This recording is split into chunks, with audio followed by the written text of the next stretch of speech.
Voilà maintenant plusieurs années que j'ai pensé à cette méthode pour aider les futurs réalisateurs à se révéler. Si tu souhaites devenir réalisateur, tu es donc à la bonne adresse. Cependant, il n'est pas sûr que tu sois éligible et je tiens à te mettre en garde sur 5 points. Premier point, il faut que tu aies un minimum de connaissances cinématographiques, que tu saches ce qu'est un plan, que tu connaisses le nom de tous les postes techniques et que tu saches leur rôle sur un tournage. Cette connaissance est le minimum que tu dois avoir. Alors c'est véritablement indispensable sous peine de ne rien comprendre lors de la formation. Deuxième point, il faut que tu aies envie d'apprendre.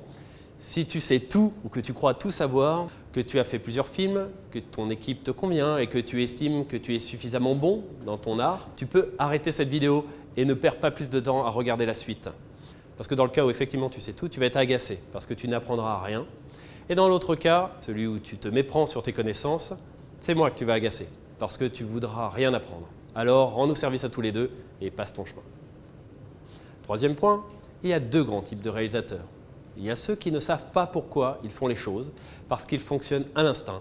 Et il y a ceux qui veulent savoir pourquoi les choses fonctionnent et qui veulent de la maîtrise. Ils planifieront donc ce qu'ils ont à faire pour avoir un contrôle sur leur tournage et le spectateur. Je précise que ces deux catégories sont des dominantes, bien sûr. Si le réalisateur n'était qu'instinctif, sans une petite part de technique, son film serait délirant et incompréhensible. Et à l'inverse, si le réalisateur n'était que méthodique, sans une part d'instinct, son film serait froid et calculateur. C'est juste qu'il y a des dominantes et qu'il faut savoir dans laquelle tu te situes. Je précise aussi que ce n'est pas un jugement de valeur. Les deux attitudes se valent et ont permis de donner de grands réalisateurs et de grands films. Ne pourrant parler que de ce que je connais, je ne m'adresserai qu'aux réalisateurs qui veulent de la maîtrise. Point suivant, la méthode parlera beaucoup plus du processus créatif, mais ne pourra pas faire de toi un créatif.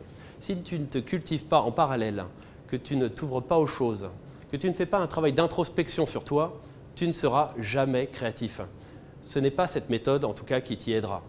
Si en revanche tu es créatif et que tu foisonnes d'idées, cette méthode te permettra de les canaliser et de montrer le chemin à arpenter pour atteindre des sommets.